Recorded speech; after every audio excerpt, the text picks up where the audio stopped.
Bonjour, nous sommes aujourd'hui en direct de la Chambre de commerce de Lyon en présence de Philippe Griot, président de la CCI depuis le mois de janvier 2011. Donc Philippe Griot, quels sont les axes de développement de votre mandat à la CCI? Je suis parti d'un constat sur les élections où finalement la participation était relativement faible, encore plus faible que dans le domaine politique, puisque traditionnellement des élections à la Chambre de commerce, ici c'est 20% de participation. Donc ça interpelle dans la mesure où on peut se demander si ça correspond à un rejet de la part des ressortissants. Vous savez qu'on a à peu près 70 000 ressortissants de la Chambre qui sont commerçants, industriels ou prestataires de services. Et on peut se poser la question de savoir si la Chambre de commerce, dans ces conditions, sert à quelque chose, ou tout du moins si ce que l'on fait est connu du public. Manifestement non. Et donc j'ai décidé de tourner ce mandat de 5 ans sur 2 thèmes particuliers. Entrepreneuriat, puisque c'est la vocation régalienne d'une Chambre de commerce que de travailler sur la création d'entreprise et son développement. Mais également proximité, parce qu'a priori, on se rend compte que les chefs d'entreprise ne sont pas suffisamment au courant de ce qui se passe et que nous sommes donc, nous, pas suffisamment à proximité. Et donc, par rapport à ça, ce que j'ai voulu créer, ce sont les états généraux de l'entreprise, un grand sujet qui va nous occuper tout au long de cette année 2011, qui commence par un état des lieux de ce que nous avons à faire, quelle est la perception que l'on a à l'extérieur de la Chambre, comment est-ce que l'on peut améliorer finalement le service que l'on rend et qu'on est censé rendre à la collectivité des entrepreneurs et des commerçants. Et à partir de là, une grande messe qui aura lieu fin septembre sur la restitution de ces travaux, définition d'une nouvelle architecture que nous allons construire sur ce que doit être une chambre de commerce pour être pérenne dans les 10 années qui viennent. Lyon a beaucoup changé ces dernières années. Lyon métropole internationale européenne, quelques mots? Alors Lyon métropole bien entendu, et on parle beaucoup sur le plan politique de la métropolisation, hein, c'est quelque chose qui était à l'heure actuelle très développé. Mon sujet dans les 3 premiers mois, c'était de réconcilier le monde de l'économie avec le monde de la politique, considérant qu'il y a un vieil adage qui dit que les économistes ou les entrepreneurs sont les seuls légitimes à parler d'entreprise. Et moi je pense qu'au contraire, nous avons bien entendu à défendre ces points de vue, mais que le monde politique, dans le cadre des collectivités locales et territoriales, est tout à fait à même par les textes législatifs à parler du monde de l'économie et à, dans son sein, que ce soit la ville de Lyon, le Grand Lyon ou le département, des grands spécialistes de l'économie. Donc l'idée, c'est plutôt que de voir des sujets qui sont pris par chacune de ces institutions et traités de façon totalement indépendante, faire en sorte qu'on puisse mutualiser un certain nombre d'idées, notamment sur l'international, notamment sur la formation, notamment sur le développement économique. Et en ce sens, j'ai réussi, je crois, finalement, à trouver un fil conducteur avec les collectivités locales et territoriales pour que l'on puisse travailler ensemble. Et ainsi, depuis quelques mois maintenant, nous travaillons très facilement avec les collaborateurs économiques du Grand Lyon, de la ville de Lyon et du département.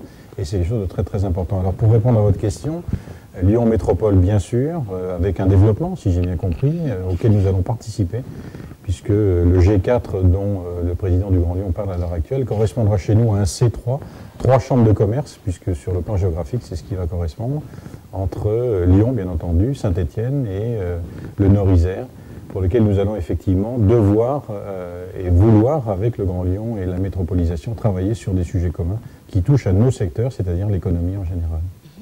Donc à Lyon, on assiste à un réaménagement de certains quartiers récemment, donc la Confluence, la Part-Dieu. Quel est le rôle de la CCI par rapport au développement de ces quartiers? Eh bien, nous avons une volonté, comme le Grand Lyon, de travailler sur l'attractivité de nos territoires. C'est-à-dire que notre rôle à nous, c'est finalement déjà d'entretenir le tissu économique qui nous appartient, mais également de favoriser des implantations d'entreprises nouvelles, de commerces nouveaux et de secteurs d'activité nouvelles. On a beaucoup travaillé effectivement sur le domaine du Confluent. Aujourd'hui, il y a un sujet d'actualité que le président du Grand Lyon a présenté et j'étais en sa compagnie lorsque ça s'est fait à la Part-Dieu. Le grand dossier de la Part-Dieu sur le plan tertiaire, au niveau des bureaux, des sièges sociaux, avec un avantage extraordinaire, c'est d'être en proximité, c'est le gare TGV qui nous relie à l'Europe entière demain, grâce aux lignes nouvelles qui vont se créer. Eh bien, notre rôle à nous, effectivement, c'est de susciter des vocations pour qu'un certain nombre d'entreprises viennent s'implanter dans ces bureaux magnifiques qui seront construits au fil des ans, de manière à ce que les sièges sociaux d'entreprise, qu'elles soient nationales ou qu'elles soient même internationales, viennent en priorité s'installer dans notre agglomération. Par rapport à l'aéroport de Saint-Exupéry, est-ce qu'il y a des créations de lignes à venir? Est-ce que le trafic des lignes, des passagers est toujours en croissance? Comment est-ce que ça se passe à Saint-Exupéry? Alors, si vous voulez, je crois qu'on peut diviser ce dossier Saint-Exupéry en deux parties. Premièrement, l'avenir capitalistique de Saint-Exupéry et deuxièmement, son développement économique en termes de passagers et de fret, car on oublie bien souvent le fret qui touche beaucoup nos entreprises, puisque nous sommes des producteurs industriels.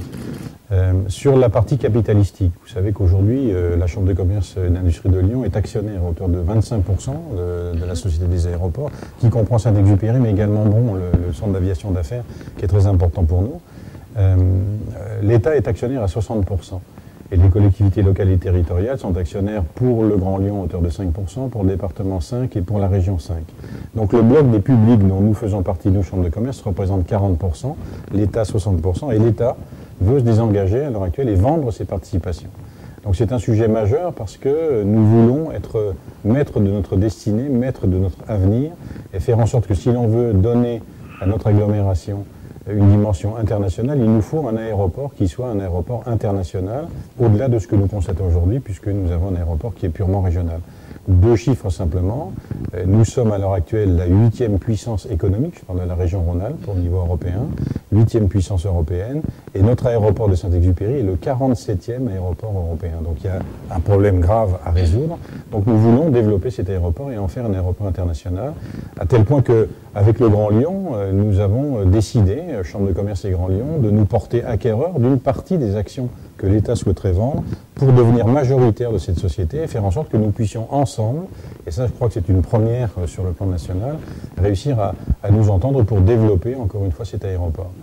Ça c'est le premier point. Le deuxième point, c'est que pour le développer bien entendu, il faut des passagers. Pour qu'il y ait des passagers, il faut qu'il y ait des lignes aériennes.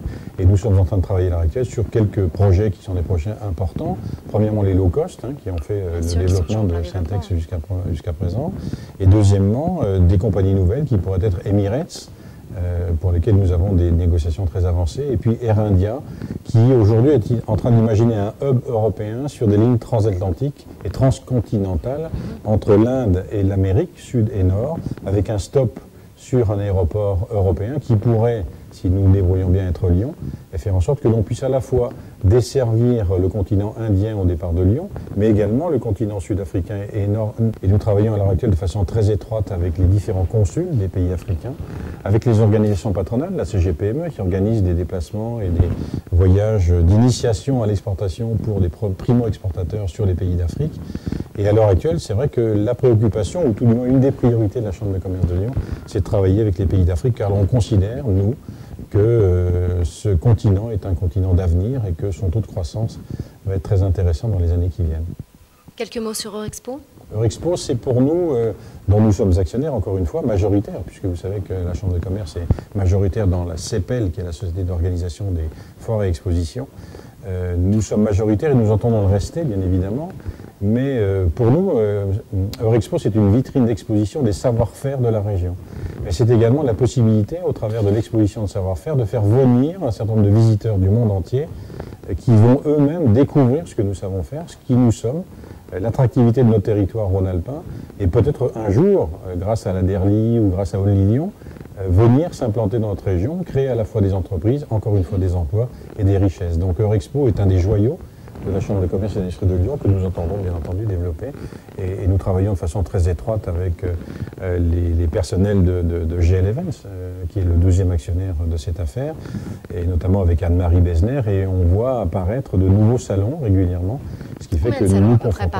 Il y a une quinzaine de salons, on vient d'en trouver 3 supplémentaires, donc on est en train de développer finalement cette attractivité et le savoir-faire d'Eurexpo en termes d'organisation avec la CEPEL est en train finalement de s'exporter puisque un salon notamment Solutrans, qui sont les solutions de transport et de logistique, qui a lieu maintenant à Lyon grâce à un effort, notamment de la Chambre de commerce, pour sensibiliser et motiver nos industriels. Et bien ce salon est en train de s'exporter, puisque nous allons tenir le même salon à Casablanca d'ici à la fin du mois de juin. La différence entre le centre de formation de la CCI et les autres centres de formation? Alors, la CCI également, vous savez, a vocation à former. Elle a une école magnifique qui s'appelle EM Lyon, qui est de renommée mondiale, puisqu'elle est rentrée récemment dans le top 10 des écoles européennes.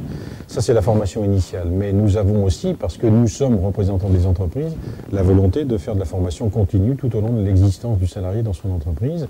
Et nous avons développé un centre de formation AVES qui reçoit chaque année 200 000 collaborateurs d'entreprise que nous formons à tout type, les langues, la technique, le commercial et un certain nombre d'autres formations. C'est quelque chose pour nous qui est très important. On veut le faire parallèlement à ce qui se passe déjà dans d'autres écoles. On veut surtout ne pas être un concurrent non honnête, si vous voulez, par rapport à ce qui peut se passer. Ainsi, nous n'avons pas de professeurs attitrés, mais nous engageons un certain nombre d'intérimaires ou de prestataires qui, pour notre compte, délivrent des formations. Nous sommes plus des passeurs de formation que des organisateurs. Nous sommes à l'origine de la formation. Nous avons effectivement la délivrance de cette formation et c'est ainsi que l'on peut constituer un tissu économique qui soit riche et pérenne pour les années qui viennent. Pour conclure cette interview, donc je vais vous demander un petit peu comment se passe une journée type avec vous, sachant que vous êtes PDG créateur de M2S, aujourd'hui président de la CCI.